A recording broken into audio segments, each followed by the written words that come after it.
Hi guys, Assalamu alaikum. Welcome back to Beauty Bee Spy. How are you doing? Thank you so much guys. आप मुझे इतना support करते हैं और मेरी वीडियोस को इतना पसंद करते हैं. It's really encourage me. और मुझे ऐसे ही मोटिवेट करते रहिएगा. मुझे इस सपोर्ट की ज़रूरत है. So guys, इस वीडियो में मैं Indian crime thriller web series Paatal Lok को एक्सप्लेन करूँगी. इस सीरीज के डायरेक्टर हैं अविनाश अरुण और प्रोसित रॉय. इस सीरीज के मेन लीड रोल हैं जयदीप अलाहवत. पाताल लोक एक बेहतरीन सीरीज लिखी गई है. उमूमन ऐसी सीरीज लिखी नहीं जाती. ये सीरीज सिर्फ मर्डर मिस्ट्री की हद तक नहीं है, बल्कि इस सीरीज में हम ऑडियंस को सस्पेंस से बांधा हुआ है. जैसे कि इस सीरीज में इंसान का माइंड कितना गंदा हो सकता है और यह इंसान कितना अच्छा सोचता है. इस सीरीज में ये बताया गया है कि इंसान किस तरह पॉजिटिव और नेगेटिव थॉट्स रखता है. पाताल लोक सीरीज की कहानी एक शानदार कहानी है. जैसे जैसे ये सीरीज आगे बढ़ती रहती है, इसकी कहानी में गहराइयां आती रहती हैं और ये गहराइयां ही इस सीरीज को लाजवाब बना रही होती हैं. किसी किसी जगह इस कहानी का प्लॉट हमें हैरान कर देता है. इस प्लॉट को समझने के लिए मैं इस प्लॉट को एक्सप्लेन करूंगी आप लोगों के लिए. गाइस, इस वीडियो में वो सारी चीजें हैं जिससे आप लोगों को ये मूवी इजीली समझ आ जाएगी. और गाइस, इस वीडियो में स्पॉयलर्स हैं. पाताल लोक रिलीज हुई 15 मई 2020 में.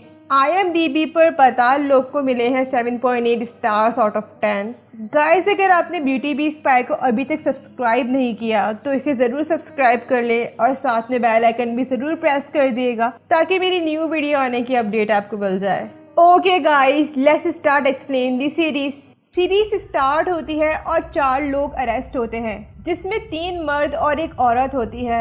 इन लोगों पर अरेस्ट चार्ज था कि ये लोग एक पॉपुलर जर्नलिस्ट संजीव मेहरा का मर्डर करने वाले थे. अब ये केस जाता है इंस्पेक्टर हाथीराम के पास. हाथी को अपने माजी में कोई बड़ा केस नहीं मिला था, तभी वो इस केस को लेना चाहता था जिससे उसकी वैल्यू का मालूम चलेगा सबको. हाथी को जिस तरह की लीड्स मिल रही थी, उससे हाथी को ये तो अंदाजा हो गया था कि ये केस पाताल लोक यानी जहन्नुम का है. मतलब ये केस बहुत ताकत वाली ऑर्गेनाइजेशन का है. इन कातिलों को किसने हायर किया था? ये 4 मुजरिम विशाल त्यागी, कबीर एम, तोप सिंह और चीनी से हाथी और उसके साथी बहुत सख्त पूछताछ कर रहे थे, लेकिन ये चारों अपना मुंह खोलने के लिए तैयार नहीं थे. हाथी जाते हैं उस होटल में जहां ये चारों रुके हुए थे. वहां का एक रूम सर्विस वाला बताता है कि त्यागी किसी मास्टर जी से बात करना चाहता था, लेकिन उसकी बात हो नहीं पाई. जब कबीर पर हाथी थोड़ा सख्त हाथ रखता है तो कबीर भी यही बताता है जो रूम सर्विस वाले ने बताया था.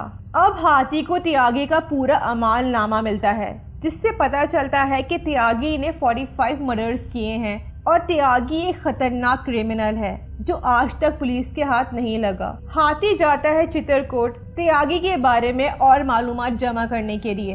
हाथी जाता है त्यागी के स्कूल जहां से त्यागी के जुर्म की दास्तान शुरू हुई थी.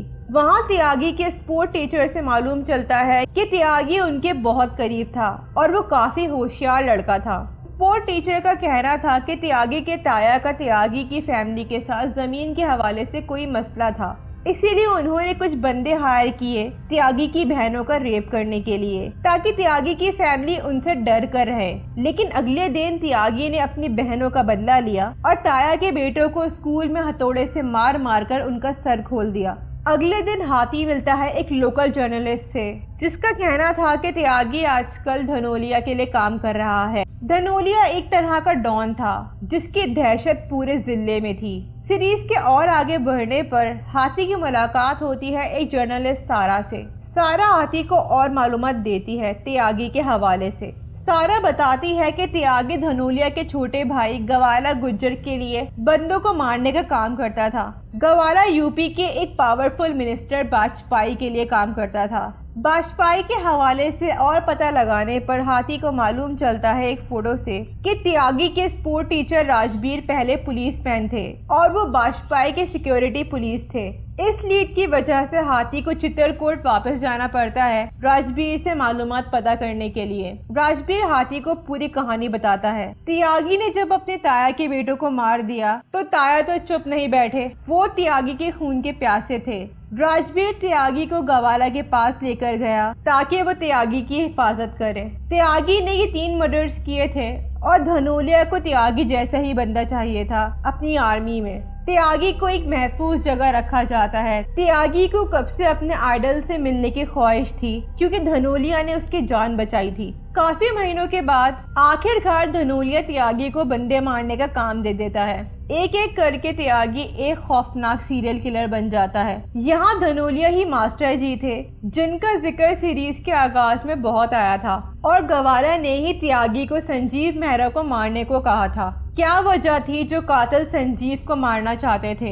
हाथी की टीम की एक गलती की वजह से हाथी को सस्पेंड कर दिया जाता है और ये केस जाता है सीबीआई के पास। सीबीआई को गलत एविडेंस दिए जाते हैं और सीबीआई एक मस्त कहानी बुनती है और इन चारों मुजरिम को दहशतगर्द बता देती है जो संजीव को मारना चाहते थे, क्योंकि सीबीआई का मानना था कि संजीव एक फेमस जर्नलिस्ट है, इसीलिए टेररिस्ट उसे मारना चाहते थे। संजीव इस थ्योरी को सुनता है और वो इस थ्योरी को अपने फायदे के लिए इस्तेमाल करता है। संजीव ये थ्योरी मीडिया में रिवील कर देता है, जिससे अवाम में गर्मा गर्मी शुरू हो जाती है और संजीव और फेमस हो जाता है। लेकिन संजीव को ये नहीं मालूम था कि ये सब करके वो खुद के पैर पे ही कुल्हाड़ी मार रहा था। उसी वक्त के चलते हुए हाथी का दूसरा ट्रिप था चित्रकूट में।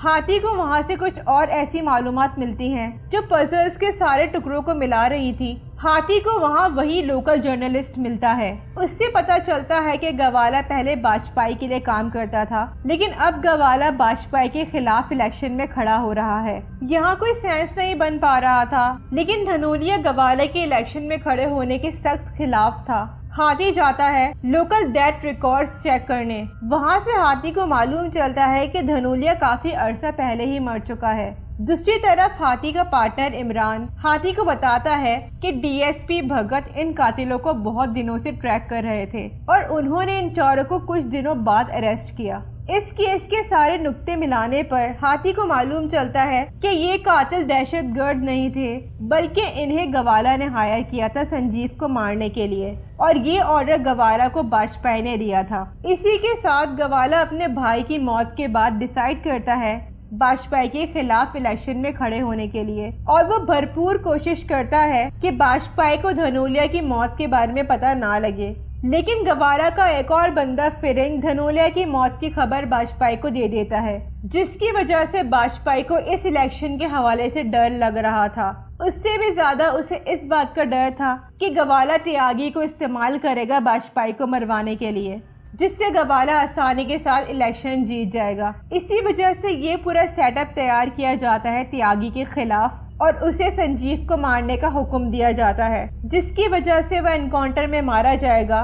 जैसे कि सीरीज के शुरू में डीएसपी भगत अपनी सोर्स के साथ इन चारों को एनकाउंटर करता है, लेकिन उस ब्रिज पर इत्तेफाकन मीडिया की टीम मौजूद थी। इसी वजह से भगत त्यागी को मार नहीं सकता था। ये पूरा सेटअप वाजपेयी और भगत की जीत थी, लेकिन मामला उल्टा पड़ गया।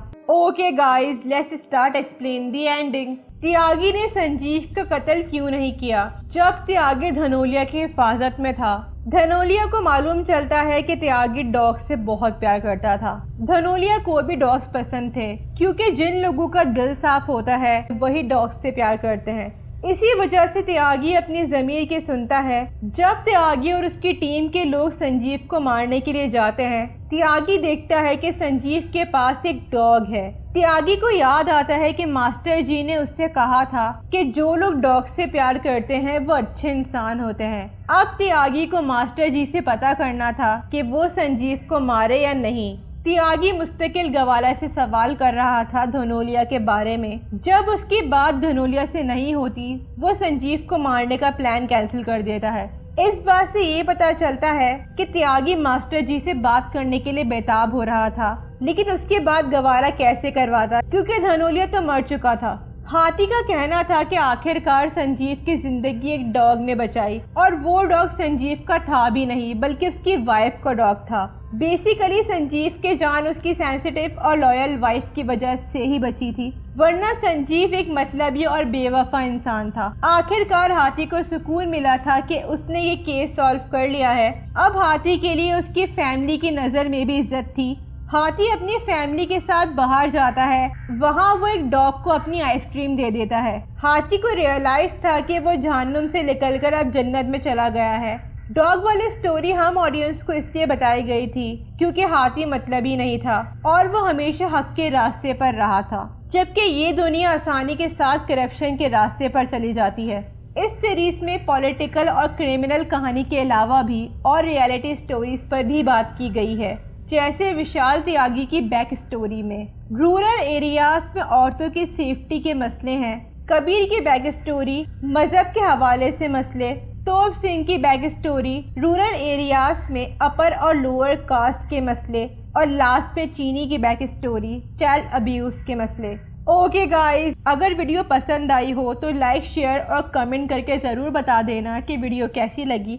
अपना बहुत ख्याल रखना आप सब। अल्लाह हाफ़िज़ एंड पीस।